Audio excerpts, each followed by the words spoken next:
Welcome, everybody, to the Tony Robbins podcast. I'm Tony Robbins, and I'm actually running this podcast for a change. But I'm joined by my amazing cohorts, Sage Robbins and Mary Buckite.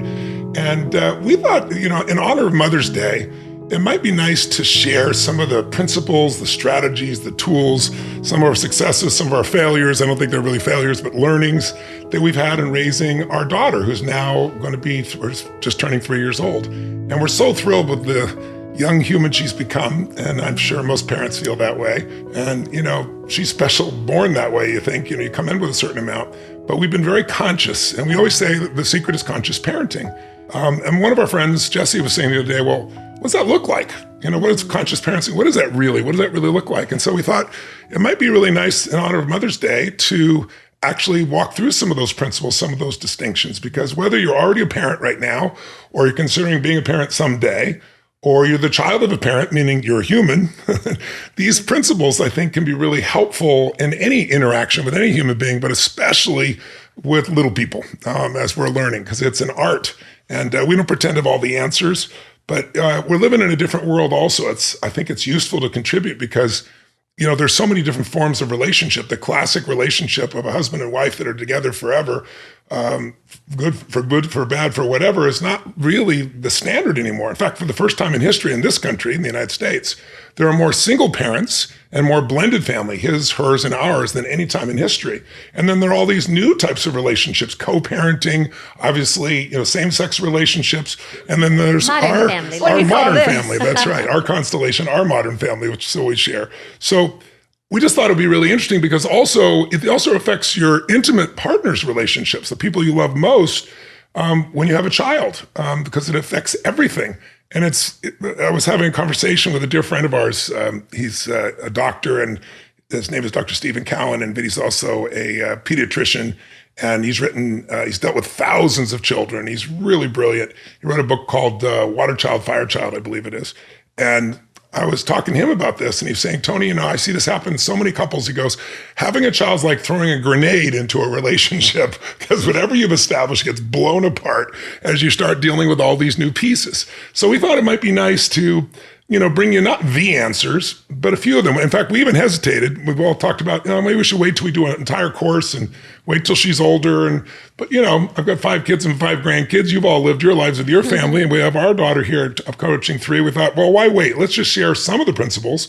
Not perfect. These are not like exact, but we think hopefully they'll be helpful for you. And in support of this, I'm going to play the role of interviewer here since it's Mother's Day. It'll be Mother's point of view.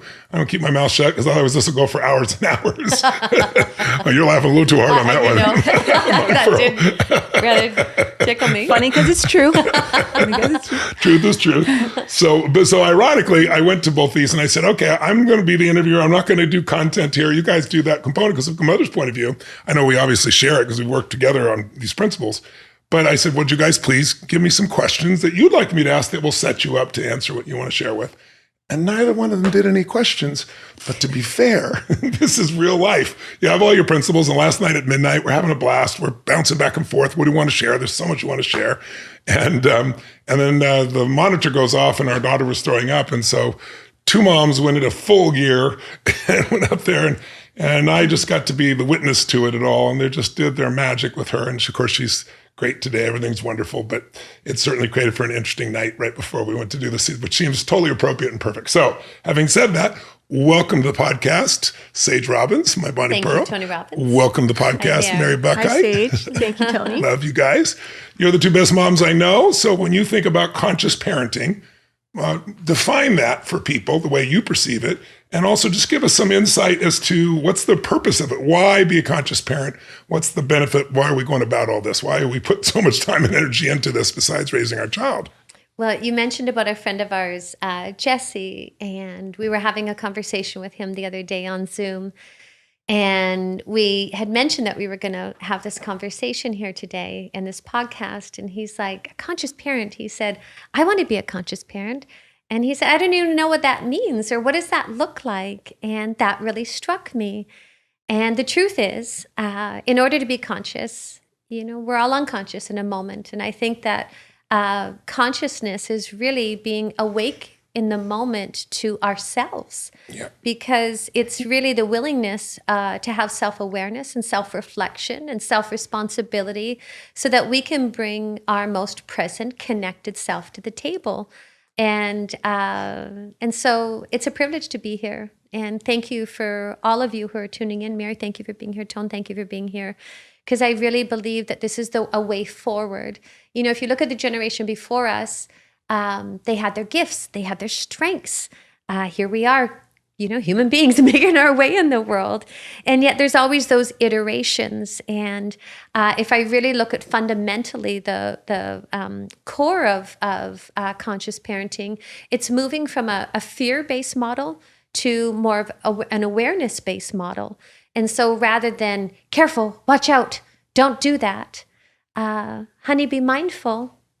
And what's so extraordinary is our daughter now reflects that back to us. She always says, Mommy, be mindful.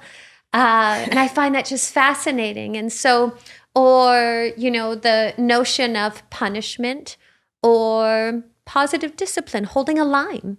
And so we're going to discuss that further. But really the core of it, I really look at it, is really moving from a fear-based, I told you to do this, listen to me.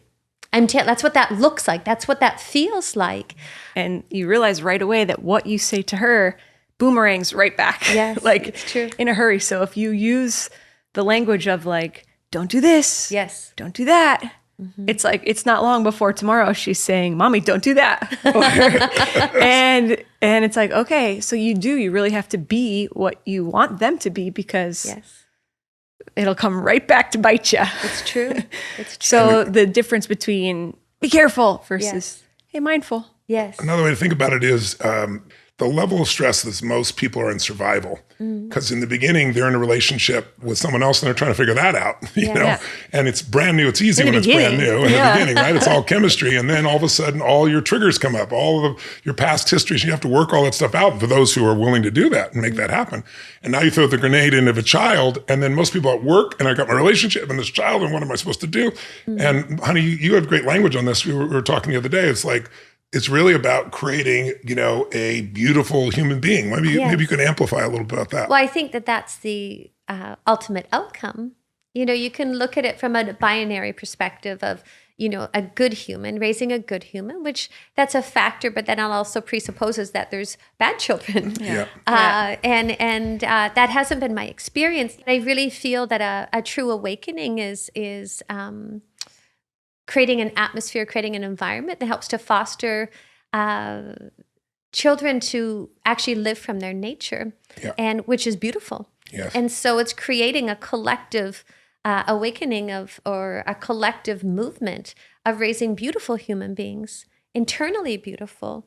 It's kindness, it's love, it's caring, it's good, their own it's sense kindness. of autonomy at the same time feeling what other people feel. It's a desire to serve others. I think this leads to what I'd like to do, which is to, if you're thinking about this as not being stress-based, not being fear-based, not installing that in your child without meaning to, because kids don't listen to what we say, they do what we do, they demonstrate it. To, more conscious awareness, and it can be more enjoyable. And not everything's life and death. There's certain things you got to hold the line on. But one of the things I think is really important in life is that most of us, anyone who's achieved anything knows, you rarely just bump into great ideas or great solutions. You got to pursue them. You have to decide, what do I want? And we made decisions about what we wanted our child to be like and what kind of human we wanted to raise before we'd ever met her, before she was born. Yes. You remember, you want to share a little bit our list? Maybe both of you, but maybe you, Mary, remember? Please. Yeah, I think and I think that will benefit our listening audience too. If you say, I don't have a child yet, if you're even thinking that someday you might become a parent or you might become partnered with someone who already has children. Yes. So however you might come into it, I don't think I necessarily knew that I was going to be a parent someday. But surprise. Yeah. You all had other plans. God had other plans. Yes. So here we are. But I remember this was like years ago, like over 10 years ago. So before I was ever even pregnant, you guys had conversations and we sat around and we made lists of what do we want? Like, what's the best, what do we want for this child? Almost like a values assessment of like, what would we want this child to be? And it's, there's so much science to it too of that first kind of emotional stamp in your child's passport through genomics and things is the imprinting of the parents. Yes. And so whatever state the parents are in before conception, that's kind of, that funnels in. And of course it would. It stands to reason because your environmental factors and the emotions that you need, you want to outfit your child with that so that they have those same survival skills that you do. So I guess that's a long way of saying if you're even thinking about doing this, there's a preparation to it of what do you want from your child, and because your state is their first stamp, who do I have to be then to become that parent that's fit to do this important job, perhaps the most important of all. And even if you already have a child, it's like deciding what do we really want this child to be, not just making it through the day, because it's so hard for people. We get caught up in making a living instead of designing our lives and helping, not designing our child's life. She's going to become this singer or dancer or writer. We're not talking about that. We're talking about the qualities, the core qualities of a human being. This human being that is kind, that is loving. We wanted to raise it. We made our long list 10 years ago, and we just kept adding to it. It's like, we really want to make sure that she has an appreciation of God and the universe, and that she's can be guided. She can have some intuition. We want to make sure that she feels like she's here to serve something more than herself. We don't want some kid who's like demanding, I'm supposed to have this, because we have a world of great abundance, and it'd be very easy for that to happen. I didn't grow up with that, and I'm grateful I didn't grow up with that. So what other some of the pieces do you remember that we made of our list for, just off the top of your head? Because the other day we were talking about this, and she's so much of almost everything we wrote down. Gosh, that she'd have a passion for learning. Yes. Curiosity. And once again, I just, this was an intention. Yes. And I also just want to create just one pre-frame. For those of you who are listening and possibly haven't listened to our earlier podcasts, I wasn't able to carry and had quite a 20-year journey to conceiving our daughter. And so Mary ended up carrying our daughter, and then in turn became an adoptive parent. So those of you who are listening and wondering about this unique constellation, Who's Mary? Yes, exactly. I just wanted to provide a frame for a moment for the baby. in time. That's a good point if you just tuned in for the first time. Yes. And so, so Tony, you were asking about, her intention or our intention, or, the attributes of kindness, the attributes of thoughtfulness, that she would be in tune with her own joy. Really, if I think about it, all sums up to her being in touch with her own nature. Because as we're aligned with our highest self and our true nature, all these attributes flow out. And it's very organic for us to live from that place. Coherent. One who brings harmony to life, who's a blessing to life. I think that's really the definition of being a beautiful human being. Yeah. One who, by their isness, their state of beingness, that they are a blessing. And she is everything and more. And it's so, and I say more because just watching this little one walk into this existence, being all that she is, it's really humbling, and it really schooled me. I think, I probably had the same innocent or ignorance, I suppose, that believing, that we were here to teach them everything. And what I really recognize is we're a puzzle piece. Yeah. I think our greatest capacity to impact a child is by our own living that truth ourselves. That's right. She's our mirror. She is and utterly she's our spiritual teacher. Beyond. So I think that brings up the next question, which is language, right? Another principle of conscious parenting is being conscious of the impact of language. And you brought up earlier one of my favorite examples, which is instead of saying, watch out, be careful, be careful, be careful, which teaches the kid, oh my God, the world's a fearful place, to let's be mindful here, honey. Or we're going down the stairs. Let's be mindful. You're going to let's be mindful. And like you said, she tells us that now, which is even better. She tells neighbors that now. She's like, you need to be mindful here a little bit, but not careful and fearful. So let's talk about the power of language just for a moment, honey. Okay. This idea of experiencing versus judging. Because language plays a huge role in that. And so many people are trained good, bad, right, wrong. And then their whole life is they're constantly, it's hard to stay happy when everything is one or the other, right? When you play that game. Maybe you can share a little bit of how you look at the language of that, and maybe, share a little bit what we talked about the other day at the library. Oh my gosh. It was just 2 days ago that Mary and I went to the library, and we went there for story time. And why didn't you share your experience? Because I found it to be quite remarkable.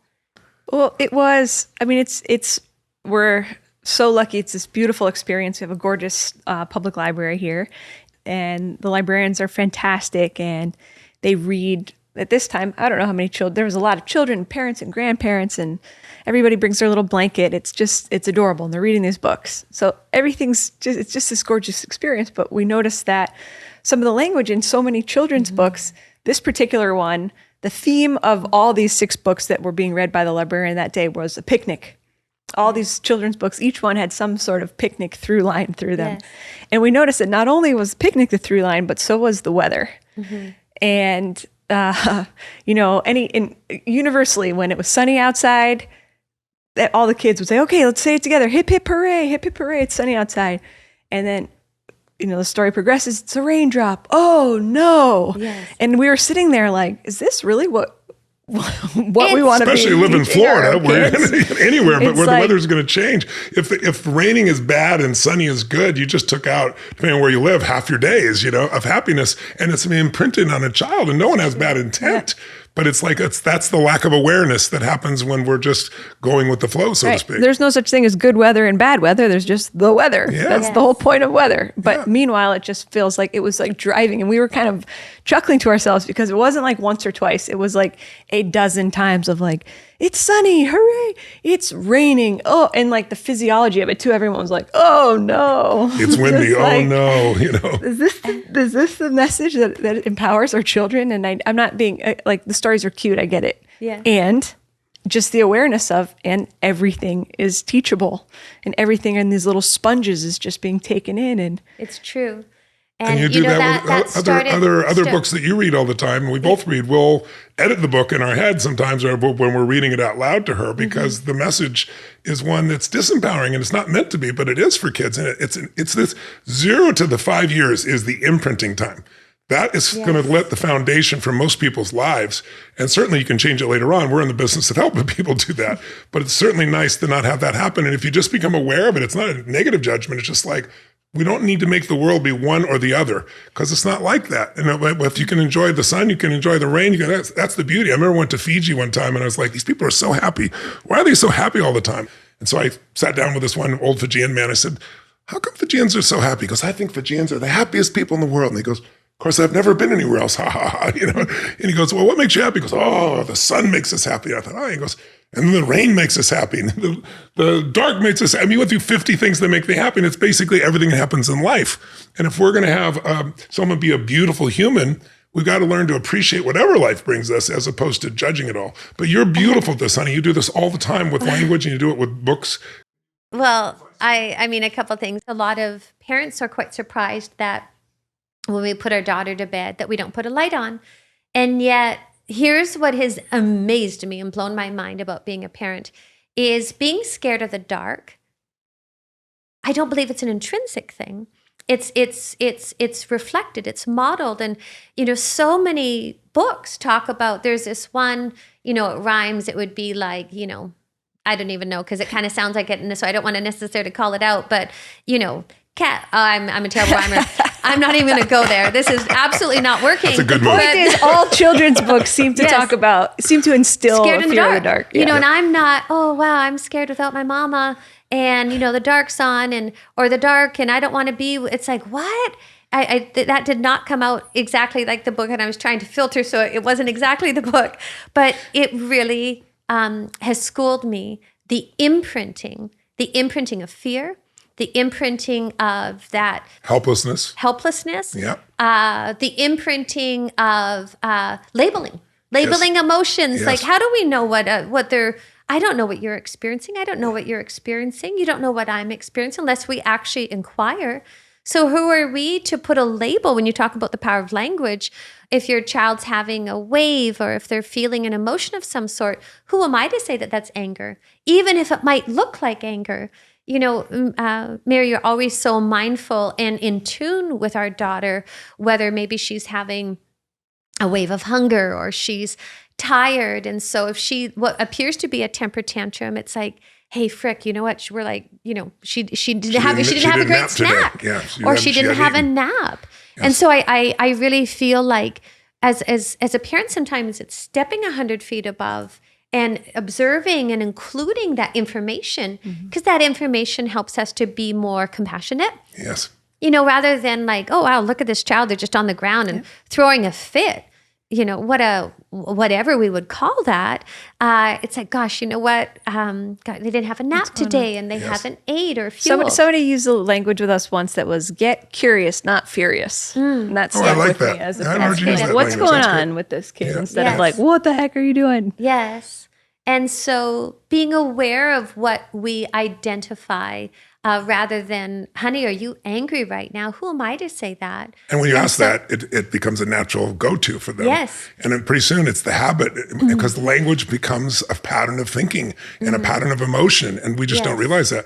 But if you become conscious with your children, you become conscious with yourself. Right. The first gift is you being aware of it yourself, because so much of what we have imprinted is right, wrong, good, bad. I feel terrible versus I feel good, you know. Yes. So I think it's like we said earlier, these principles work for any age, and they really start with us, and then they get reflected in our children. You're bringing up another piece, which is because a lot of the language that kids pick up also is from the stimulus they receive. Our whole brains are controlled by the stimulus. There's studies done at Harvard where they take cats and put them in a room with nothing but horizontal lines, and their brains formulate a certain way, and they can't see vertical lines. They'll bump right into something that's vertical, and vice versa. Well, we've all three decided and agreed that we don't want overstimulation, and there are many other terms you can run through them. But we don't want our kid, you know, she doesn't watch television. She doesn't have go through YouTube. She doesn't have an iPad, and it's not trying to limit her, but once a week we might watch something and we pick something that we know is wholesome and maybe has great music, you know, Mary Poppins or Sound of Music, you know, that type of thing. And she gets to have those pieces. But talk a little bit, if you would, honey, about where we are as a society and how that affects kids and how that affects the behavior of kids that many people misinterpret as bad behavior. Yes. Well, we're all doing the best we can. Yes, for sure. And I see the innocence of, you know, like, frick, what am I going to do with this child? Okay, I'll put on a movie, or I'll give them an iPad, or I'll give them my phone because it entertains them. Yeah. It distracts them. But another thing it does, what I've observed anyways, is I think there's a tendency to almost overstimulation. For a lot of parents, it's a reality trying to deal with their life and fulfill it. And Yes. my kid's busy for a moment. We all know what that feels Yes. like, though, too. Yeah. Yes. When she's having a nap, it's like, she's having a nap. Okay, we can do this right now, It's right? one of my favorite moments of the day. I mean, nobody speaks about that, but when she goes to bed, I'm like, wow. We high five. It's true. And so It's you're looking it's for a big deal. So I just want everybody to know it's not like we're sitting around pontificating how you should be. We have the reality as well, and we've got the three of us working on this project. But it's important to understand that all this is a stimulus, and they pick it up. So one example is there's a great I think Disney made the film The Elements. Is it a Disney piece? Elemental, yeah. Elemental, and I don't know if you've seen the film, but it's a cartoon, but it's so well done, and it's adults can watch it and enjoy it. But for example, there's a main character. There's this fire sign little girl, and she falls in love with a water boy. But in the beginning, she's like, I don't love you. I don't this. I don't that. And kids want to watch these things over and over and over again, hundreds of times, the same thing. And they take something from it. And our daughter started saying, I don't love you. And it was like, where did that come from? It came from that. It's like film. verbatim from the scene. And even the tone of her voice was the same tone. So I think it's really critical not to be over controlling, but to understand, at least in these early stages, because you're also robbing them of their creativity. Yeah. She has an amazing imagination. She loves to draw and write. She learns languages. She's got 3 languages she's learning. She's learning math, but she has creativity. She's able to do things that when she watches, nothing else is in the world. She's completely there, and that's the only world. And we all know what that's like. It's a nice escape for a lot of people. But at this stage of development, you don't want to lose the muscle of creativity and the muscle of imagination that actually produces joy and happiness. Okay. What's your view? Well, I think it's from kind of the Rudolph Steiner, the Waldorf school style, but the whole philosophy.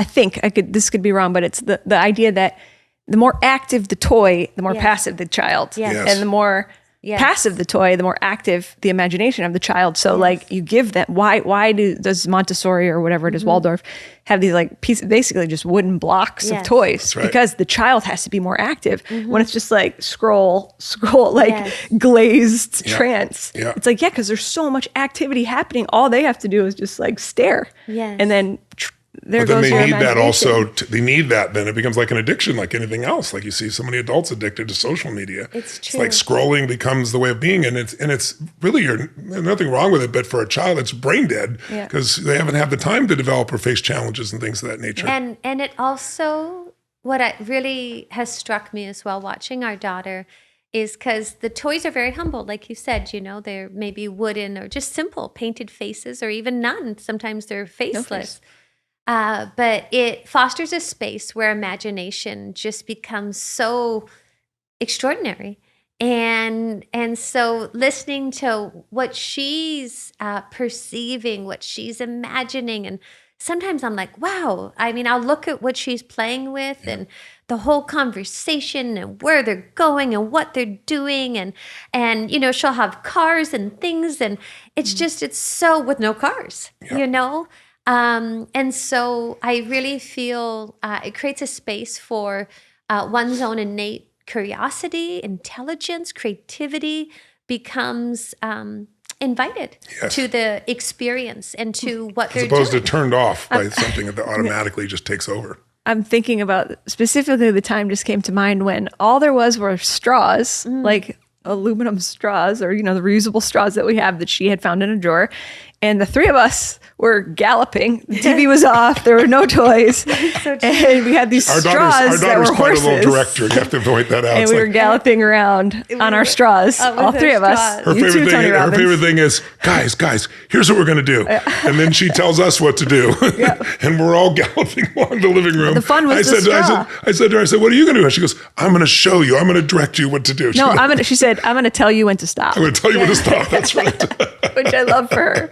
That's her in a nutshell. But her creativity and imagination is so alive, and it helps with learning, because that's learning really is making new connections, right? So it's not a little thing, it's a big thing. And I understand, because it's like, boy, it's an easy tool to say, I can buy some time, my kid's watching this. But especially the 0 to 5 time, all the studies show that it is probably the worst time for you to let that happen. And if you've done it, I understand it was probably survival, but maybe it's something to consider. Like, we do it less? Could we limit it? Could we do it like we have a rules, like only on the weekend, and then we watch a short little bit of a show? Let's talk about autonomy.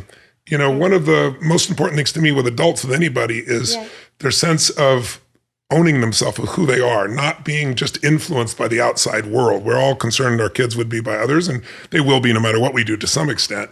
But as human beings, to think critically, to think for yourself, to make your own choices, this is critical. Can you talk a little bit about the offering of options and choices and how that shapes autonomy? Because, that's one of the things I'm most happy with our daughter, besides her loving, kind nature and wanting to give, is that she's decisive. It's probably because I'm projecting. If I have a skill, it's my ability to make decisions. Most people just can't do that because they want to have the perfect decision, or they want the decision that they're guaranteed to be successful, they want to fail.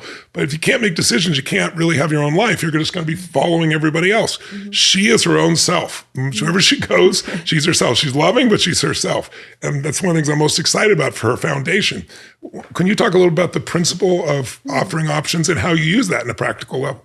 Yes. Well, if you think of walking in and your partner's there or your family member's there and you're like, do this. I'm telling you, go do this right now. Maybe, what is it? Does it create flow?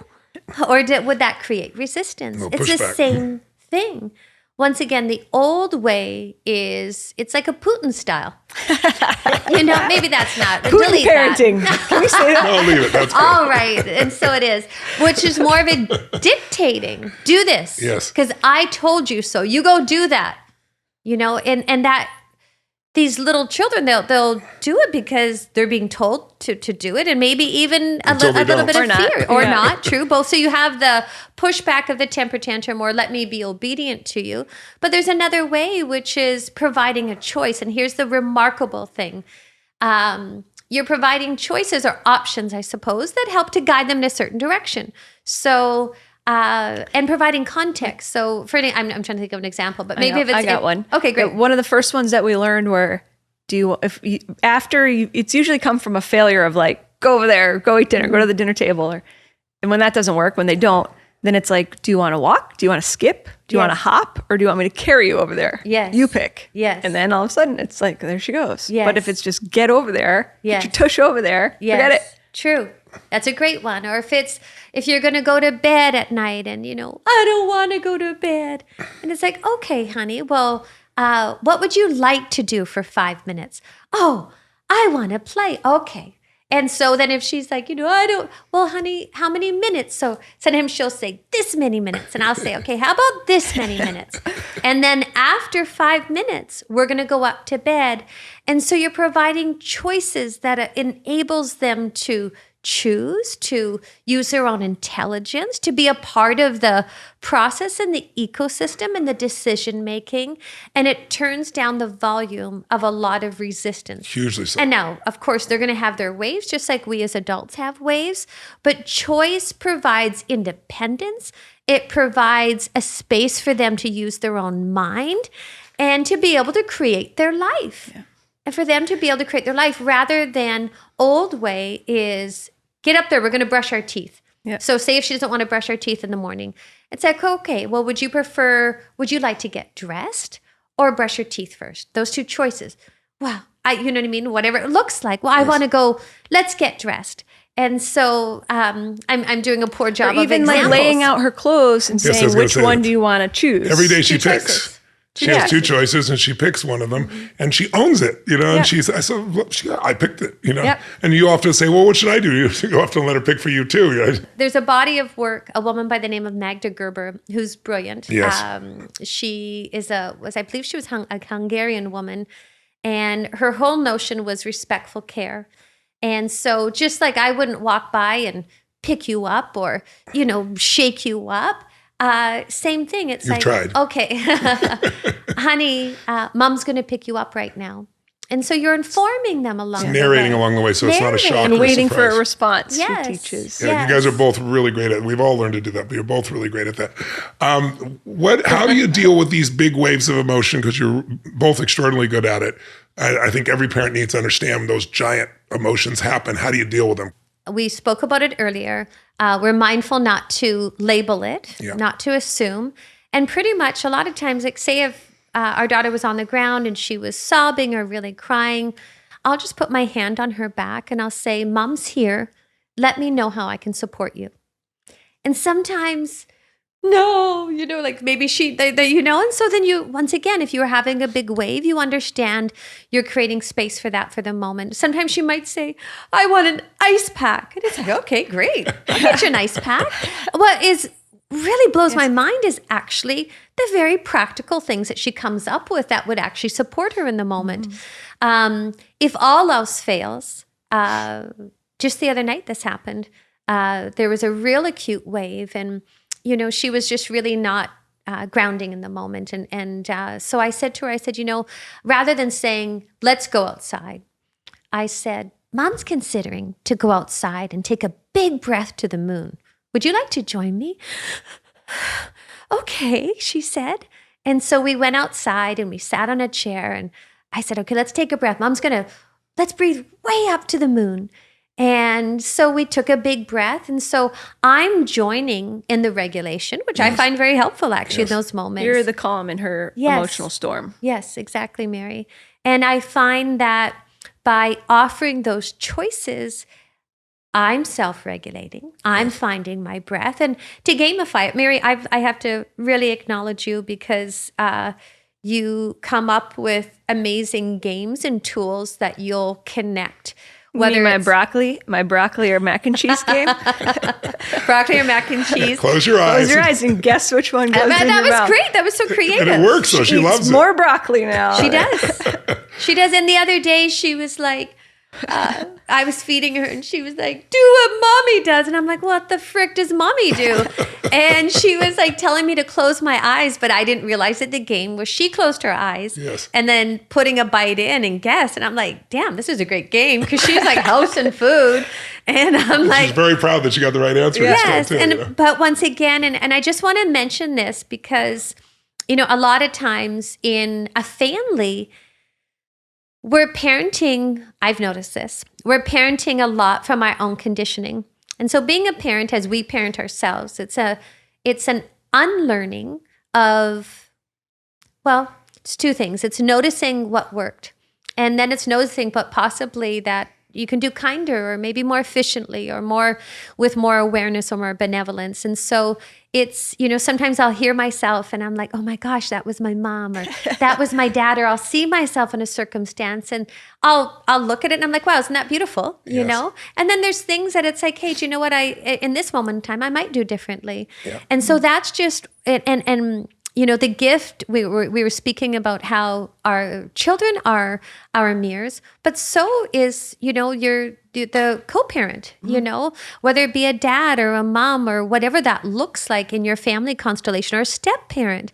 If we're not judging them, you can learn from them. And so I observe both of you. And I learned so much of different ways of a through line that I absolutely would have not considered. So it's almost like going back at the back of the book of what do you notice? Yep. Notice from your partner, notice from if, you're in the family, or your daughter or your son or your grandparent or the step parent. What are they doing if they're getting a different response than you? Yeah. What are they doing different? And I study you both all the time. Mary, I wanted to find out, how are you like your mother, the way she would have judged your mother before? That you I'm exactly like her. Tell me, what are some things you thought as a child would be there, but now you see them and it's almost humorous, but you see how important they are within perspective. It's like, and this also is a place where when we talk about like parenting is really like, it's about you first. Like it's not your kid. Like first you have to do enough work on yourself because, and even if you don't have a child, it's like, when Esther Perel spoke at our relationship conference, and she has that kind of famous opening line now, tell me how you were loved and I'll show you how you love now, like present day as an adult. And so we're watching each other's conditioning, like you mentioned, Sage. Like we have so much conditioning from our parents, caregivers, whoever, it's just eye-opening to be like, why do I do that? And then like Esther teaches, and it's she frames it as intimacy, and I mean that as, because of course this family dynamic, whatever yours looks like, it's a very intimate experience. And she simplifies it with it's like 5 words that she uses, verbs, and it's like ask, I'm going to get this wrong, but maybe we could put it on after. Ask, take, give, receive, refuse, share, play. I think that's all of them. But even like, are you giving your child a chance to ask for what they want? Or are you like, here's some water, here's a snack, make sure you got your jacket. Like, do you even give them a chance to ask? And identify their own needs even. That's what comes out of that, right? Yes. Right. I see how my mom loved me and how I, in turn, smother our daughter. Exactly the same way. So it's, I come by it honestly. But when you become the awareness, I've watched, we see some of the wisdom in the way we were raised, that we couldn't have appreciated then. And you also see there are new ways, there are ways to update that based on being aware and being conscious. Yes. I just want to emphasize what you said, honey, about the managing I love the term wave. You came up with that, utilizing it with our daughter. It's not she's being angry, not being sad, she's not being frustrated. She's having a wave. And you describe that even yourself sometimes. Yes. I'm just having a wave. And the great thing about having a wave is it has a beginning and an end. It's over. It doesn't last forever, right? And you know that. It presupposes that. But you also are so good at what mindfulness really is. Mindfulness is also bringing you back into this moment. Yes. All the upset is usually people's fear of losing something they want or losing what they have or not getting what they want. And that's true for children as much as it is for adults. And the way you do that is like you'll take her outside. It's like, let's take a breath. Like you said, look at the moon. It's like coming back to this moment is a huge part of that. And you both are brilliant at that. I want to bring up the matching of energies, because this is a lesson for me. Because I'm so quiet and gentle and I have a hard time expressing my true emotions. So our daughter is very energetic, as both of you are, but very energetic. And so like when somebody comes to the room very often, she's so talkative and talkative, but you never know it. She's like quiet and she stares, but she really stares into people and she feels them. She takes in their energy and so forth. And so early on, I had to come in and learn how to just tone my energy down, because like even clapping, like I'm around an environment where everybody's clapping, everything's there, it's loud, and everything else, like, no, don't clap, and all these things. So the other day we had an experience, for example, in my case, and I like to talk about the principle. So we were, in the theater room, and we built a fort. I built a fort with her, and she loves to be she calls boo monster, pillow monster, and she likes to boo and surprise. And we're going back and forth, and I'm reaching in and teasing her and surprising her. We're having a blast. And then we needed to go to the kitchen for something, I don't know what it was. And she got off the bed so fast, I was looking all over the place. Did she go this room, this room? I looked down the hall, she wasn't there, but she just got there that fast. So I finally got to the kitchen and she wasn't looking. So I went boo behind her. Same thing I was doing just a few seconds ago. And it was like, oh no, the minute I did, it was like, she just froze first, and then her eyes started to weld up, and then she went around the corner, left and went over And by her lip you. began to unfold, touch her toes. Touch her toes. I'm like, oh my God, I didn't match her energy. I wasn't conscious of matching her energy. So I went around the corner and I got on my knees down at her level, and I said, honey, I love you so much. Let Daddy apologize. I'm so sorry. I didn't mean to surprise you here, because children, it's like, that's over. She's in a new context so fast. It's a different energy so fast. And if you're busy doing what you're doing, you'll have an impact on your child, sometimes not even know what it is. So I did have an apology. I want to talk about the importance of apology, but one other thing, I talked to our friend, Dr. Stephen Cowan, about this. And I said, how could I do that better? Because I'm always trying to learn. And he said, what you did was amazing. Most parents do not apologize. He said, that's wonderful. Except the only thing I changed is one thing. You did nothing wrong. He said, it's okay to apologize, but then come back after she's reset. It won't take long, which I did do. But when I came back, I just ignored it, right? He goes, come back and you can draw the connection for her. And you can say, honey, we're laughing, everything else. Say, look how great we're feeling. Just a few minutes ago, we were feeling that way, but look, we're already feeling good again. Isn't that amazing? And it teaches her that she can self-regulate. It connects the two. So the next time, it doesn't seem like it's a big a deal. But I'd like you to talk about matching energies. Both of you, you're both phenomenal at it. And I'd like to talk about apologies. And you're the master of apologies in that area and why that's so important. So for matching energies, once again, it's just awareness as we're entering a space. Say if I'm entering the kitchen and maybe Mary, you're there with her. And, rather than which by the way, I've done both. So when you become conscious, you learn by learning, by being too. unconscious because of the information that right. life offers you or your family offers you. But I can think back to a moment in time where maybe I just entered the kitchen and I entered quickly, and maybe you guys were at the table, and she's like, "Mom, no, go away." And so, by the way, there was a lot of that. And so there was a lot of self-reflection. I really reflected to take a look at, okay, what may I be contributing to this? And part of that was just maybe going into the kitchen and to go grab, making it up, a cup of coffee, or to go eat something. And so I walked in maybe in a transition from work or something, and I wasn't including this space. I wasn't including what were they experiencing. What were they already feeling? What were they already experiencing? And so just for parents that are out there, and, if your husband or your wife or your mother or the caregiver or your step parent or whatever, they're in a space and having a moment with your child and you're entering, just be mindful. I really look to, I can't say I count, but I look to have a solid maybe 30 seconds. I don't even know how long it is, maybe 10 seconds, 20 seconds before I will even speak at this stage, to just observe. And truthfully, a lot of times I'll look now for our daughter to say, "Hi, Mom," rather than me being like, "Hey guys, what are you doing?" Feel the difference? If she's engaged in something. If she's engaged in something. And because she also gets totally engaged where she is. That's one of the great skills. Like she is there completely. And it's a disruption otherwise. Yes. It doesn't matter who it is. And it's the same respect that you would give to an adult. If you were in a space and really prepping on something and I walked in, I might see that and be like, okay, I'll come back. Or I might leave a glass of water there and I might not even say anything. I might just look to be thoughtful, and I might exit the space until you have a moment to catch your breath. So it's really treating children like you would want to be treated yourself, and having an awareness of that. Which I've been both. I've been blind and have really tuned myself to be aware of the context, be aware of what are they up to, and then just look to catch a glance that it's like, hi, where there's that intrinsic connection. And I find that that's less interruptive, therefore less resistance. Because there's a dynamic that we can speak about at some point, but it kind of goes into no mom, where there's usually a parent in the family from their own conditioning or maybe from their own nature, where they'll hold a line more naturally. And then maybe a parent that's more flex flow or more playful, you could call it.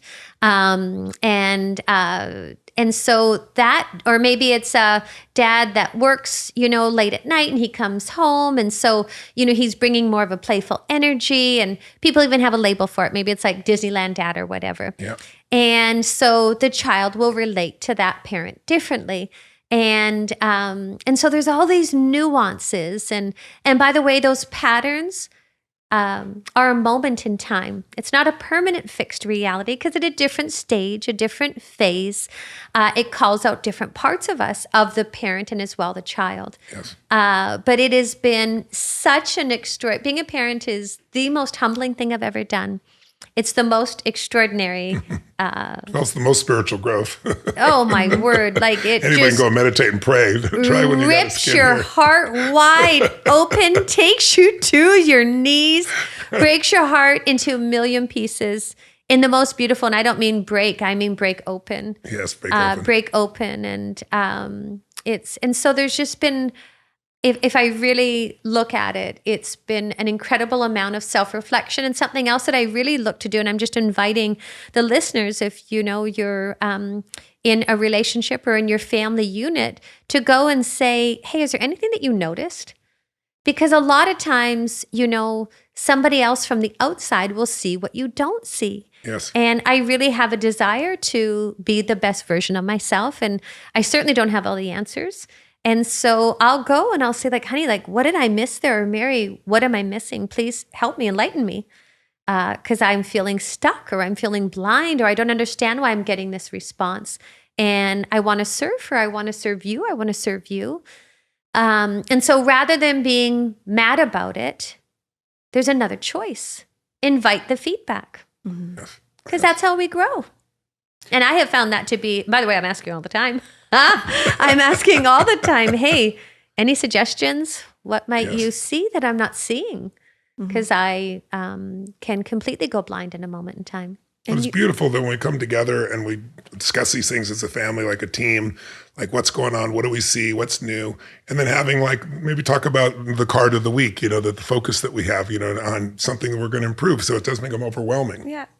You have offered, like, it's also an art to, if your partner asks, or your co-parent or whoever it is asks, like, what am I missing? How you deliver that in a way that they can hear it and it doesn't feel so critical that I walk away feeling like I'm the worst mother in the world and I'm a terrible person. And and so we've come up with a way of getting through to each other, I think, because this is a unique constellation. Yes. And so you had this idea that we would have an index card and we just write, like, there's so many things to remember, it feels like. And the kid, it's like, then you master it and it works one day. And then the next day it's like a different kid because they grew right through that already. So it's like, great, thanks. I'm glad I figured that out right before time expired. But it's like, so with all these things floating around, we've decided, okay, just one thing this week I could get better at. I need to focus on this one thing. I read it on an index card. And so like for one example, you had offered to me, hey, I noticed like you're meeting many of her demands. Yeah. Rather than holding the line. And so I might just write on my index card, this week, the only thing that I'm really going to try to catch myself and get so present with is, am I meeting this 2-year-old's demand for everything that she asked for? Yes. Pleasing. And it's like, oh, I hear it. I hear it because it's like, if I just have this one thing, then that's all I can take sometimes, with the world that we live in. But when And you it's do that been for so a week, helpful. you get a new habit, and then you feel mastery of it, and then you can add another one. And it's not overwhelming. It's like baby steps to some extent, but it's like there's so much to focus on this conversation. If you found it helpful, some of these principles and strategies, like you can see I take notes. I take notes like when I was first starting a relationship with you. You remember you drive me crazy. That's what that means to you? That's what it means to women? And I'm writing it down and stuff, figuring it out. But I've done that here with us as well. We do it together. And I think it's so valuable to be able to continue to find those insights and also have the wins of what can happen when you focus on one thing. We try to focus on it all. It can be completely overwhelming. And may I just echo that? Just one consideration. I don't even know if it's better Once again, it's not necessarily about becoming better. It's just this one card. Just bring your awareness to that. Just bring your awareness, because through awareness, life changes. So it's not even so much like, gosh, I'm doing something bad or I need to become a better parent. It's just, okay, you gave me the reversal, or not reversal, but the cue card that you offered me was to be more kinesthetic and more physical. And, I had a couple injuries, and never mind, I had this child at 50. Hello, I see why people have children in their 20s and 30s. What the heck? You put her in their crib, and I'm going to do my structural exercises. How about me? I'm 64. Come on. Shit, what the heck? And so it's like, be more kinesthetic, more physical. I'm like, oh, okay, great. Easy for you. As I'm like hitting the gym now, lifting more weights to get stronger for her. But it was really great, because it's one thing, Mary, that you really do is like, you're physical, you'll pick her up and twirl her around. And I had to, I have found that space of relating. And it's been so beautiful for us. And by the way, when I first did it, she was like, Mom, what are you doing? And I'm like, well, great. And so once again, I had to dial it. Yeah. I had to tune myself. I had to find what that felt honest for me, what that felt not over, it didn't feel cellophane, because I did that too. Yeah. Sometimes I tried to be more playful like you, Mary. And that felt insincere inside of me. And yet I'm a very playful person. And so it's finding that space inside yourself, or, it's like, with your card, Mary, like not meeting the demand, being aware of that. And then, you might meet the odd one. There might be a touch of flexibility to it, but you're aware of it. And so you're not meeting everyone. Because if we're meeting the demand, if you think about it, we can't demand anything from life. It's not like, hey, God, give me this. I'm going to cry and throw a temper tantrum if I don't get it. Life doesn't work that way. Unfortunately, there are many kids that have been raised that way that are now adults, right? And I think this is one of the most important principles of our culture. For several decades, the culture changed, and the mindset, it's all about constantly complimenting your kid, give them a trophy for participating and so forth. But Dr. Dweck's work at Stanford has shown why that has not worked. Yes. What it does is, when you tell somebody they're great and they're beautiful and they're perfect all the time, then eventually they get out in the real world and they find out the rest of the world doesn't agree with that. And when that's true, then all of a sudden they lose confidence, and those very people are not willing to initiate anything new. And you see kids today, they'll have a hard time even communicating unless it's through text, something they can control. They don't know how to go to a job interview and have it today. I'm not exaggerating. I'm sure you've read some of the articles. I know we've shared some of them back and forth. So I think it's critical. Dweck's whole thing is reinforcing a child for effort. Because if I keep efforting, if I keep going through, if I keep making progress, I'm going to get to what I want, and I'm going to get the skills. And it's a growth mindset versus a fixed mindset. Yes. And I think we've done a really good job with our daughter in that area. But I think it's one of the most important things is not meeting their needs, or you create a little terrorist. Mm-hmm. And I think most parents is like, they get exhausted and they just give in. Yes. And to me, I look at it as dad and, daddy and father. Daddy is more play, do all those things. And father is like, I mean, make tough choices, even when she's not gonna be happy with it. And you've said to me, I don't want you doing that just yet, because I don't want, and I understand there's a time for everything. But I've watched both of you, and I really want to compliment you. You've had more what I would call the mom role, where it's like holding the line initially, and Mary was more of like the playful one for it. And as a result, the energy was going in one direction, and that felt difficult for Mary and difficult for you. Yes. Unbelievably painful, difficult situation most people never deal with consciously without blaming partners, and none of that happened here. It was difficult, but you pushed through. But now there's more mommy in you and mom, and there's more mom in you and mommy. In fact, even so, we usually use mom for you and mommy for you. And I've been confused. I've actually, for the first time, called you mom and called you mommy. And it's a beautiful thing, because it's also you, both of you, expressing all the parts of you to our daughter, giving her all those parts in a different way. And it's made everything closer. I just can't thank you enough and compliment you both enough for it. And especially you, my Pearl Sage, because it was an incredibly difficult situation, to be truthful. And isn't that why we come together, is to claim the parts of ourselves that we're not? That's right. And yes, I mean, for those of you who are on your path to desiring to become a parent, my own journey was a long journey. There was a lot of miscarriages, and then I was told that I'd never be able to carry, and I was told that it would be like less than 1 in a million chance that we would ever even, be able to have a child. And so being here now, it's so different than I ever imagined it would be. It's more beautiful than I ever imagined it would be. And as well, it was revealing of, I don't know, it's like anything, there's no hiding. There's no hiding inside yourself. There's no placating. It's just this stripped, wide open space of such a level of honest feedback. And so if our daughter was offering, Mom, no, whatever, I want mommy, or whatever that dynamic, however that looked or expressed in the moment, I could look at our daughter, I could look at you. I found it easier to look at myself. That's really where because of that opportunity or that disconnect or that schism, and I'll say inside myself, that's what actually led us on this path. We are having this conversation with you right now because of that resistance. We created the practice of coming together to have team parenting meetings that we get together maybe once every 2 weeks, maybe once a month, maybe once every 6 weeks. And we discuss, ideas. Yeah. And we discuss what's working, what isn't working. Yeah. And then we'll, utilize those practices. Because a lot of times what I really recognized is if I had a suggestion or a consideration, it's not heard you wouldn't hear it, or you wouldn't hear it if I was in the moment and feeling my own wave of my stuff being hit, of feeling her resistance with me. So I recognized to have space and time from there to be able to have a team parenting meeting that we could come together in the name of our daughter. And it's really about us. It's really about our own awareness. Once again, being a conscious parent, I really believe it begins with parenting ourselves and schooling ourselves and claiming responsibility ourselves.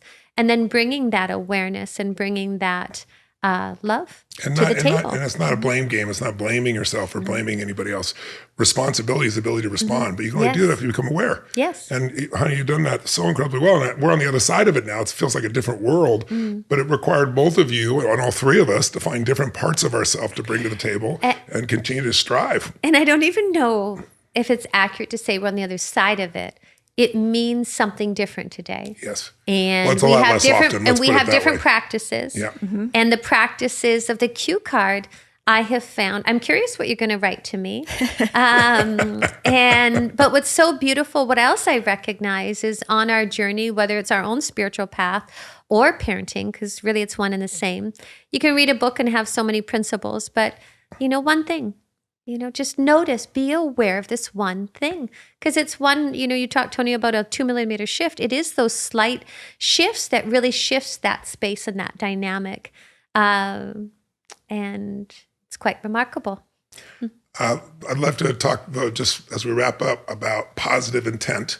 Because in our relationship, meaning all of our relationships between the three of us, and also the people that are part of our chosen family, and business relationships, one of the great gifts we have is we don't question the intent. We know even if something looks bad on the outside, or somebody's acting stressed or seeming upset or angry or sad or whatever it is, that behind it is a positive intent. They're just trying to do something and they're not getting where they need to be or what it is. We know we're not trying to ever hurt each other. And that's so important because that's where relationships get destroyed. You can question a lot, but if you question the intent, you pretty much destroy it. Because if someone really does care, really does love, and you question their intent, that's the thing that'll really do damage. But I think most people don't do it with adults, but also with kids, it's different. And so I think maybe we can discuss a little bit about not deciding, what the intent of your child is. Some people think with kids, well, they're just trying to, piss me off or harass me. I don't know what parents do. They do a lot of different things. But no, there's a positive intent behind it. What strikes me about it is the other day I was with her teacher, one of her teachers, and she said, we were at lunch, and her teacher said, let me show you a little trick. And she did this thing with her finger and made her finger look like it was disappearing a little bit. And I said, oh, I got a trick too. And I took my thumb like this, and I put my hand like this, and I went, what? And I went like this and like this. And she exploded into tears. And I'm like, oh no, here we go again. What happened? Right. And I thought, okay, I didn't understand why it was okay with her. And I thought, well, maybe my energy was too strong or something else. But the next day I found out what it was. I was worried that Daddy was hurt by that. She thought I was hurt. It wasn't, the energy wasn't there. So it's like, there's another intent, like you said earlier, is she hungry? Is she tired? Is she not at it now? There's certain fundamentals that are there. And then there's the things you don't even know. They're actually quite beautiful. So maybe you can address a little bit about intent. And let's come back to apology, because we never completed that thought. Yes. About like how important it is to apologize and why you're willing to do it, because people don't do that with adults either, much less with their kids. Well, once again, Mary, I actually feel like this is your superpower. And because you're so in tune with her, and you notice what I don't notice. And you notice if she's having a wave, and you'll often share that, or even say, if I come in the room, behind our daughter, you'll be like, she has an 8. Or, you know what I mean? Like, it's like, hey, warning. I want to set you up to win. Yeah. But what you just said is so profound. And if you're out there and you're in a family, what Mary just said, I want to set you up to win.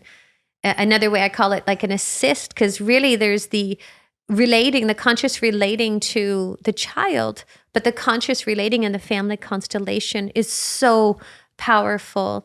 And when there is that positive intent to want to set each other up to win, to want to creates real alignment. It creates alignment. It creates harmony. Yes, it creates harmony. There's less resistance, and it's kind.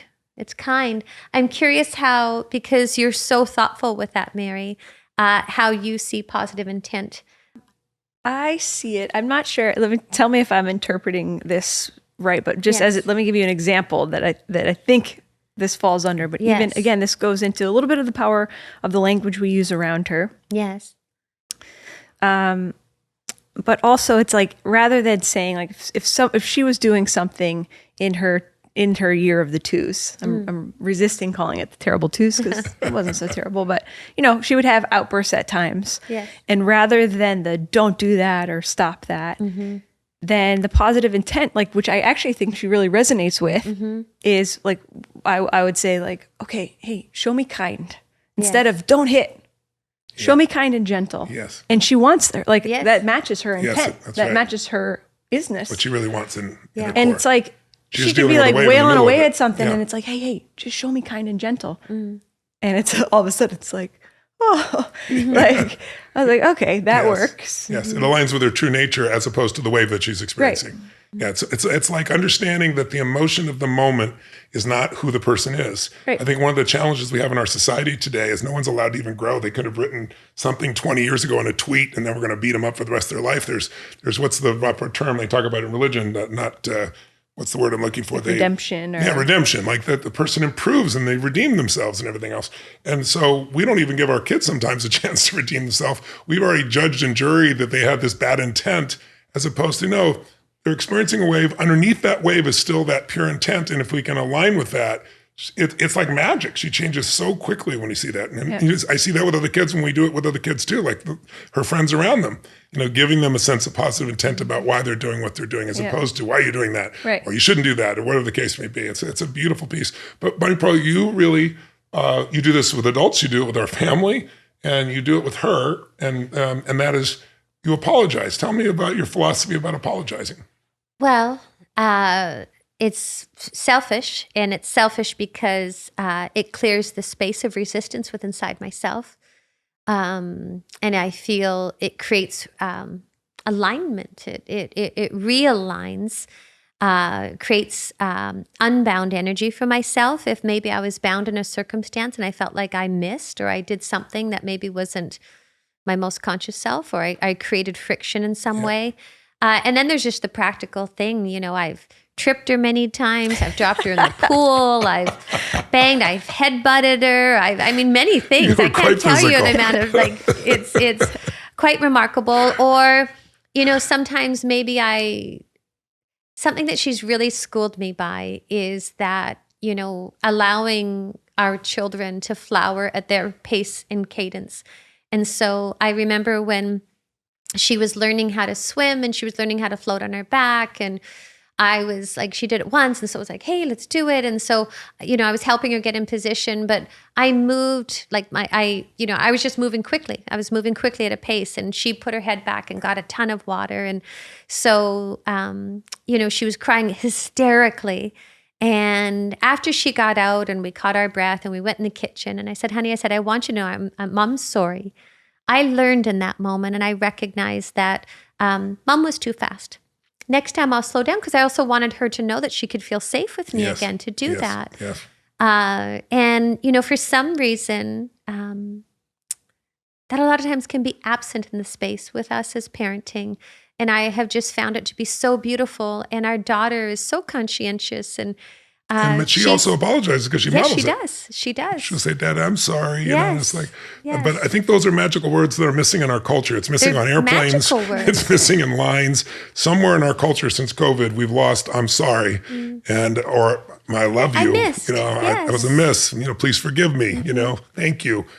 We've missed that component, but it's alive in her because it's alive in us. And I think that's a great gift for her because we all are going to make mistakes. I mean, the word sin means miss. That's the original translation of it.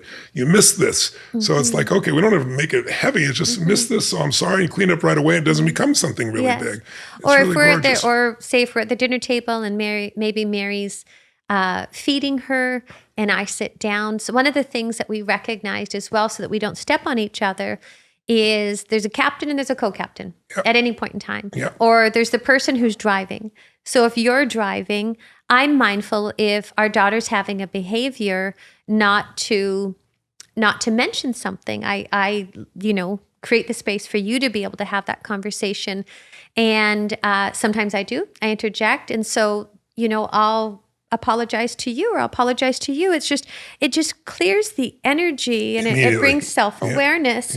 And then there isn't that resistance, which that resistance builds to, a resentment.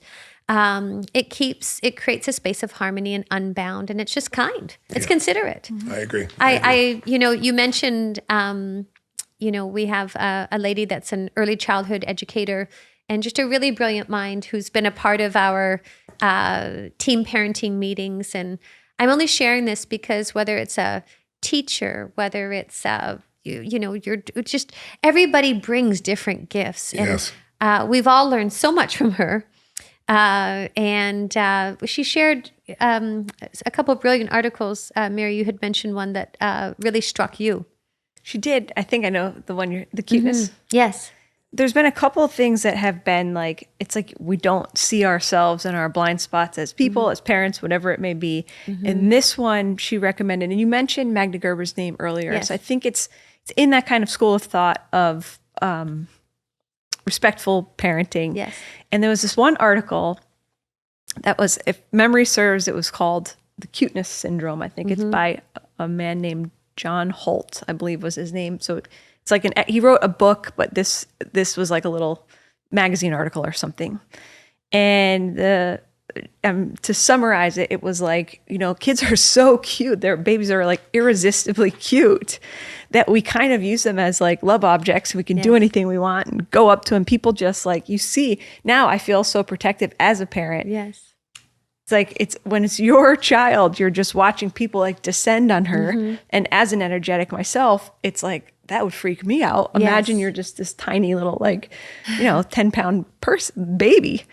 And so the article went on to say, like, oftentimes it's about our needs and our wants, and there's no such thing as too much affection in our own eyes. But really, it's like we have to give space for that child.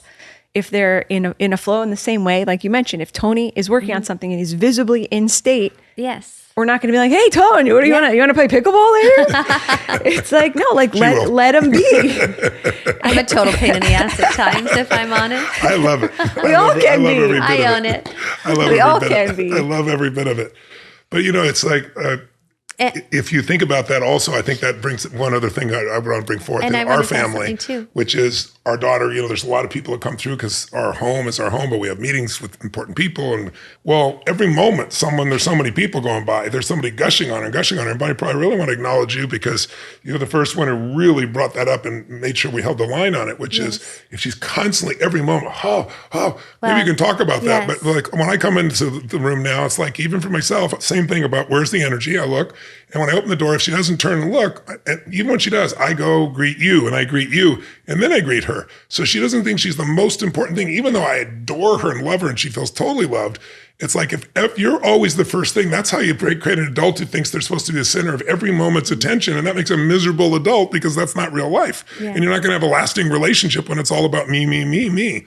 So would you address that a little bit and just share a little bit of perspective? I think it started, I can't thank you enough for sharing about that cuteness factor because I feel like it ties into it, Mary. It does. And you know, when our daughter was probably about 6 months, I really recognized just like this home, it's our workspace, it's our studio, it's our, you know, so it's a high traffic area.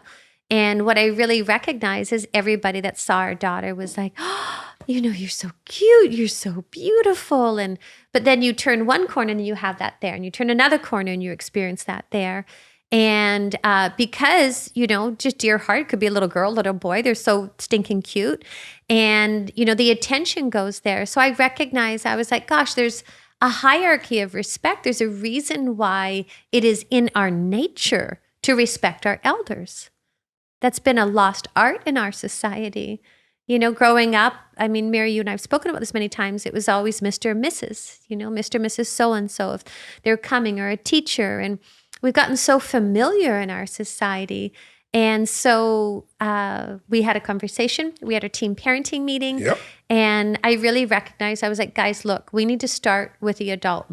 Mm-hmm. So it's hello, Miss, you know, Miss Maria, whomever it might be, or hello, Mommy, hello, Daddy, and then greeting our child. Yes. And that just creates a balance and creates a space, just that breath of space there. Yes.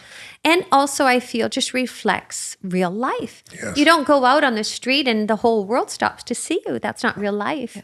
And so it's keeping an anchor and a groundedness and a humbleness of one's nature. Yes. So I want her to have authentic interactions as well. Mm-hmm. And so if every interaction that she's experiencing, especially in this formative stage, is like a tickle and a hi and a this and a that, and everybody's voice is up here, it's like that translates to her, and that becomes her as she grows on. And it's like, I want her to feel just like, that she can just exist in that authentic emotion, whatever that may be, instead of a pleaser is born. The pleaser form, exactly. Yeah. Yes. You know, and if we've you both saw been your, that.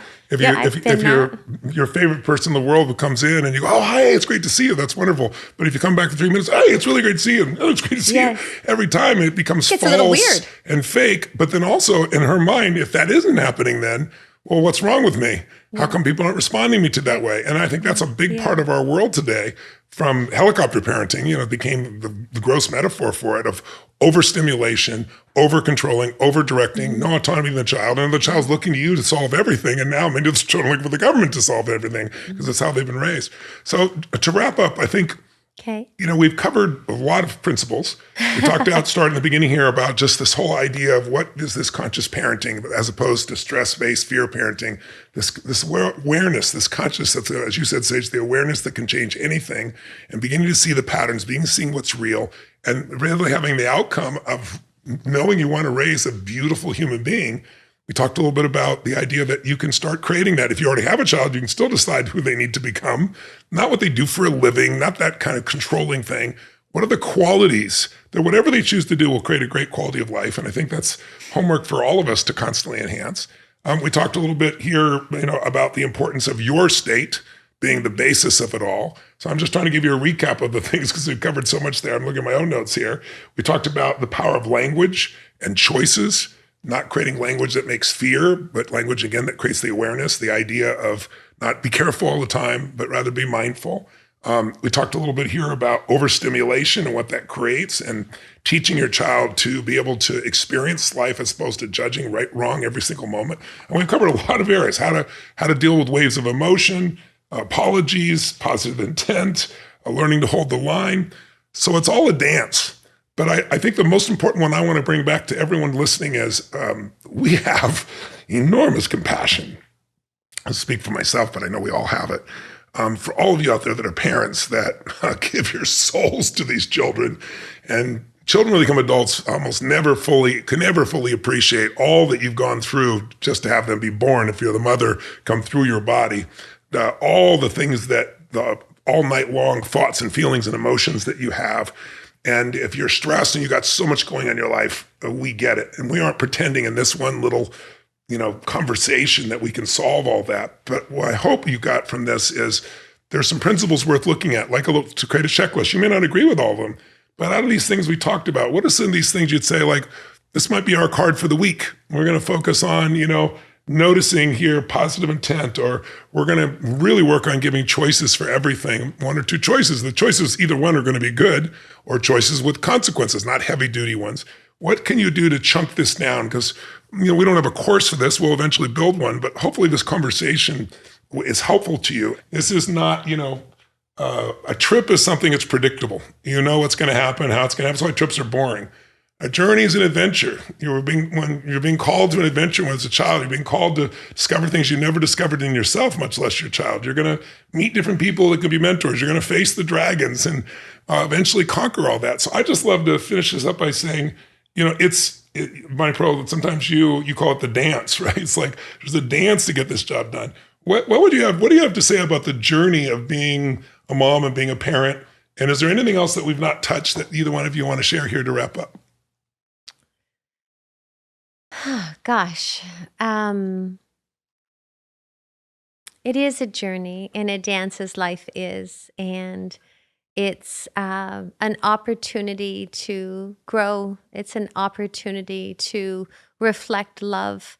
It's an opportunity to hold space for these beautiful beings, these beautiful children that we are blessed with. It is a privilege to usher a child through existence, and to recognize as well that we're not the center of attention. They do not, we're simply a puzzle piece. Yes. And for myself, it's been, I don't know, I always see our daughter walking this way. Every picture that really, actually, I find most profound, she's walking away from me. And I feel. Because she's secure. Yes, she's and it's just like she's going to live her life. Yes. And we have the privilege to co-create with this existence, to bring them into this world. And we have the privilege to create safety, to create support and to love them. And, that doesn't mean that we're going to do it perfectly. Doesn't mean you're going to be conscious every moment. I'm not conscious every moment. But it does mean that there is a dance between you and your child, between you and your family members, that offers us an opportunity to reflect, to grow, to evolve, to become our truest nature. And I really believe that that's why we're here. And, if I think of my life before our daughter, I used to wonder, and I just say this for parents who are, maybe contemplating having a child, how is this going to happen? Where is she going to fit in this really busy life? And now I look at our life and I'm like, oh my gosh, I can't imagine our life without her. Yeah. And there's just that centric, and yet tonight she had a whole life without us. And I love that for her. She came home dressed in like this fairy dress and had a thing of chapstick and, living her life. And I'm so touched that she wanted to share her world with me in that moment. And that's a privilege. And so I don't know if that answered your question, Tone. To me, that's it. I'm so glad that's it. That's the outcome, really. Yes. It's like, we're not trying to raise obedient child. It's like we're trying to raise a child that grows up and goes out into the world and can figure things out for themselves. Yes. And it makes me emotional to think of like those pictures of her looking out, and they're not when we're like they're not selfies of us or something. It's like her going out to do something, or her looking out a window, and you feel just the revving engine of this little being. Like I want to go do this, and that's our job as parents, is to just love her up and get her ready to go do it and watch her go do it. I agree. I can't wait to watch her go do it. Well, we already are. That's We're right. watching her like It's happening in real time. Sometimes I'll, like, not to be a creeper, but she's outside with, her friend, and I'll peek out the window and just I don't know. I feel joy. I can witness your happiness. I can witness your happiness. I can hear you guys laughing or anybody, my mom and my dad. I don't have to be a part of that. And I definitely find that to be true being a parent. And I'm just so happy for her happiness. I'm so happy for her life. I'm so happy for her growth. It just to see her life living through her is the most extraordinary thing. And I couldn't imagine my life any other way. So there's no greater gift than to have the privilege of helping a soul in its development at this stage of life, and then to see that soul mature and grow and master life and become a force for good and a force for God, a beautiful source. I'm so deeply grateful. It's Mother's Day. So maybe this is a great way to celebrate, is to think about whoever was a mother to you. It's not always your physical mother. It's not always your physical Sometimes mother. it was somebody else, but somebody else who loved you so much or saw what was in you so much and truthfully sacrificed so much for you to be there. So I'm grateful to my mom who's since passed. I'm grateful to both of your amazing moms, yours who just recently passed and yours who's still with us. And I'm grateful for the fathers that we had as well. It takes it all. But if you're at home, I hope you'll leave this message with a feeling of being loved for who you are, if you decide to take this jump or you already have, just realizing it. I hear some people say, I'm just a mom, I'm just a dad. And I think, what on earth could be more important? So maybe on this day, I acknowledge the goodness of what you've given to your child, because you can only build on success. Maybe come up with some principles of the next level, or if you're not having one, what you're hoping to do in the future. And if you don't have a child, I doubt you're still listening, but if you were, I'm very touched by that. And I hope maybe you'll make a call to a mother in your life or a woman in your life a being in your life that played that role, and thank them from the heart and from the soul, because these are the moments that matter most. So blessings to all of you. Thanks, ladies. That was gorgeous. Thank you, Tone. Love being with you, sharing our life. Thank you. Thank you, Tone. I'm reminded of the other night. It was Tony's birthday, and so we went out to dinner, our family of 4, and everything was great. Dinner was great. After dinner, we keep a potty in the hatchback of our car. I forgot about this. And our daughter goes to this little music class once a week. She's an excellent teacher. Shout out to Miss Amy. Yeah, amazing. The song that's the song of the week is called the Super Silly Tango. And step and turn around, step and turn around, do the super silly tango. So there's our daughter on the potty, and there's the 3 of us parents at the hatchback around our car, parked in front of the restaurant. It's nightfall now at this point. And there's moves to the Super Silly Tango, in case you don't know it. For those of you who aren't parents, it's step and slide and turn around. So there's the 3 of us doing this ridiculous Super Silly All 3 of Tango. us. And of course she's on the potty slide, Dadda, slide, step. And so there we are. And then what we hadn't noticed, Tone, you noticed, is that parked right there, we're parallel parked too. So this car is facing the back of our car. And there's an older gentleman, like a 75-year-old man, who happens to be sitting, waiting for somebody to come out of the restaurant, I suppose. But so 5 feet away from us, there's this man just sitting in his car. And we're all slide, and turn around. And it was just And meanwhile, our daughter's sitting on a potty, just sitting there like this, pointing to us what to do. It was And so doing a little bit ridiculous. on the potty, too, doing the I slide. don't think she had to go. She was just conducting and loved It it. was so awesome. It was great. awesome. That was It's And that was moments like also that. we also brought our Polaroid camera, That's and offered it to our daughter, and she took such cool shots She of did us. great really pictures did. I from her was so perspective. struck. Literally, it's the favorite family shot that I've ever seen of us. She has such a just her, once again, her own innate artistry, intelligence. Yes. When we give our children a chance to express, it blew my mind, and it was it was so fun for her Like, we're all, getting in and taking it. She's taking the shots. No, She's no, no. holding it. She's holding it. Belly button. It was our first really formal dinner at a restaurant with her dinner. We've gone to lunches and Yes. breakfasts too. So it was really special on the birthday. One of my special moments was a couple of days later when we were in the kitchen here and you guys were making the meal together and we were all together and it was all just flowing. It was just a flowing, beautiful time. And then you asked her about her grandparents. And she talked about Yes. Nana Nikki, my mom, and John, and about Nana B, your mom, and all that stuff. And it was just, I don't know how to describe it, but it was just, she said it with this tone in her voice, like she was connected to all her ancestors. It's hard to describe, but it was almost a mystical moment. It brought me to tears. And I can still remember it like yesterday. And I said, yes, they're a part of you. They're a part of everything you brought. And I think it's important for all the people listening who is a parent or a grandparent or an aunt or an uncle. We all play a role, in the development of who our children become. And it's part of the legacy of their lives. And it influences just the development of their soul. It's a beautiful thought to think about how we all got here is because so many people before us, our parents, our grandparents, nobody's perfect. And I'm sure they did things you weren't terribly thrilled with, but oh my God, what an unbelievable thing of humanity, the evolution of humanity and our lineage of ancestors. It's just wonderful to acknowledge and thank, and to see her doing that, at less than 3 years old was just a beautiful moment. So I like it, honey, would you address how important is it for you to be in your own centered state, that sense of presence? And what do you do in the midst of our crazy life, which has so many demands? You're such a multidimensional human. You run business. We have all these businesses.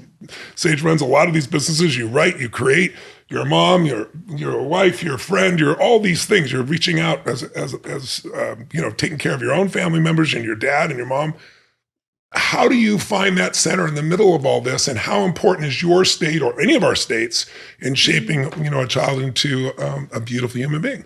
Well, gosh, I think it's so, in order for us to parent, I was just saying to a friend of mine when we were coming in here, I recognize that we really need to parent ourselves. Mm-hmm. And parenting ourselves looks like being accountable for our own state of being. And, for example, if, Mary and I share responsibility of timing, whether I'm doing the morning or you are, or the afternoon, I like to come down and, I'll do my supplements and have a cup of coffee and I'll do a meditation and just take that spaciousness so that I can, and by this one, not a ton of time, maybe 15 minutes. Yeah, see the sunrise, because yes. that's usually the time you're waking up, right? To be present. Rather than I've done the old way for me was waking up and wanting to get as much sleep as possible. And then I'd get up and I'd run out of bed and I'd run into the room. And I found from that place, I was in reaction from the moment I walked in. Yeah. And just for myself, I just find this helpful, slowing down and connecting to life, connecting to my own state of being, my own inner world, and just appreciating before I even walk in that door. Yeah. I find the centering of that, the aligning of that, I'm able to be a better human being, never mind a better mother. Yeah. What do you find? I'm curious when you're entering a space, or what do you find helpful, Mary? It's true. Last night, I'm reminded of last night when we heard her on the baby monitor and we had that moment of like, Is she coughing or is she throwing up? Okay, she's throwing up. And I just want to acknowledge you, Mary, because I missed that in that moment. Mary, this is such a beautiful dance as well, because those of you who are parents, we all have our, what I'd call blue sky, or, just clarity, and then our blind spots. And I tease Tony and Mary because their hypervigilance maybe would be more so in her safety. Maybe. Our baby's safety. Let me just clarify. So if anybody was We're hypervigilant about her being safe. She doesn't drop in the pool. We don't leave her out there unattended. These are things Mary and I tend to focus on. However, you have a different level of focus that's so beautiful as well. Yes. And that is? Well, actually what we're speaking of. Yes. What we're speaking of, creating space for her to flower at her own timing. Yes. Creating space for her to be with herself. Yes. Not interrupting every moment. or filling every moment. We'll talk about that further. But anyways, this was, I wanted to just acknowledge you, Mary, because it was your instinct. It was your wisdom as mother. You were tuned in, and we balanced each other last night beautifully and complimented each other. Perfectly. But it was that instinct that led us into the room, and sure enough, she did, because I didn't know that. I didn't recognize those patterns. Balance that you can cultivate, I think, in whatever your partnership looks like. But it was like my instinct would have been run in the room. Like I knew it. She just got sick. Yeah. Let's get in there. And you were like, okay, give it a minute. Let's see what happens again. And let's observe. Which also was great because that was the state you brought in. It's not a state of fear.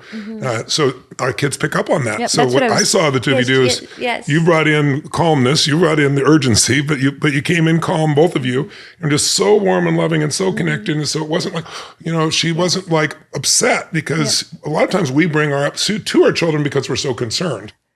As we're walking down the hallway to go up the stairs, you grabbed my hand and you were like, okay, Mom, like, let's be calm. We're going in there. And we just we had that one moment like of alignment as parents. And I think we can do that if you are blessed and lucky enough to have another or two. And it meant the world to me in that I felt really supported. If my nature, you have a more like calm nature in those moments, especially if in an emergency situation, which every parent will we can talk about being conscious parent and not fear-based and not stress-based until, your kids coming to you covered in a bloody knee or, and so this was one of those moments. Yes. And just I think reminding and grounding in, hey, let's just catch our breath. Let's go in there calm, because she'll feel us, and what we do will translate to her. And it's like, I know that instinctually or intuitively or intellectually better, most accurately. I know it intellectually, but to have you remind me of that right in the moment, I needed that. Yes. Because I was in fear, stress-based. I was like, our kid is sick in there. And you were like, yeah, it's true. It's not life and death. She's throwing up. No big deal. Yes. I think I said, okay, let's catch our breath, middle ground. And by the way, I'll verbalize to myself, hey, middle ground, that just guides my energy. It just reminds me to gather my energies back to myself. And I got to be the witness to all this, because I was about to go and I was like, I don't want her to feel like she gets sick. And we all rush in, all our parents at one time. So I was like, okay, let them do this step outside. But I got to witness it all. What was so beautiful was the amount of just reassuring warmth and love, because that's what she got. She didn't get that I'm having an emergency. Yeah. It wasn't she got panic. This natural thing, and you didn't say, oh, you're sick or anything like that. You said, oh, honey, what would you say? I think you said, food just came out of your mouth. Did stuff come out of your mouth? Yeah, did stuff come out of your mouth? Yeah. And I think that's one of the great gifts you have, honey, that you really do, is you normalize it, you soften it, so everything is such a reaction. We do the same thing. She falls down. We all don't make a big deal, run over to her. We're warm, we're connected, but oftentimes we'll tease, and now she'll pop up and go, boop. She self-soothes because we've modeled for it over and over again. Again, it's not what you say, it's what you do. But last night, I want to just mention that what so struck me in the support, and this is what it can look like in a family constellation, when our daughter threw up, and Mary, you grabbed, I picked up our daughter, you grabbed the sheets, you were washing the clothes, you were getting the towels, it was just so natural. There wasn't a conversation of how it was going to unfold, but it was beautiful. And really was. You were so beautiful in that space of just your anticipation and your support. And what was so amazing is she felt so safe. There was no reflection that she was sick. Just whatever came out of her mouth came out of her mouth. And I heard her telling the story today to one of her teachers. And she was like, guess what? Stuff came out of my mouth last night when I was sleeping. And she was like, and Mom had to clean my pillow. And it was just like, oh, really? Like that's her remembering self of it. And she didn't have like, I'm sick or all that. She didn't go through any of that because we didn't give it that label, right? Once again, getting the meaning broader, and it was beautiful. That's why I have this other pillow. Like it was just like, just so you know. The reason why I don't have my lion's pillow is because stuff came out of my mouth last night. That was wonderful. It was beautiful. my older sister, I don't even know if it was like Led Zepplin or I don't even know what band it was. But I remember, or like, a movie that was maybe something, but there's like filters on things. And, you think that your parent's being strict. And now here I am, a parent, and our daughter's not even 3. And I'm that mom. I'm that freaking, we are. Like, I'm like, what the heck? I never imagined. But it's so interesting.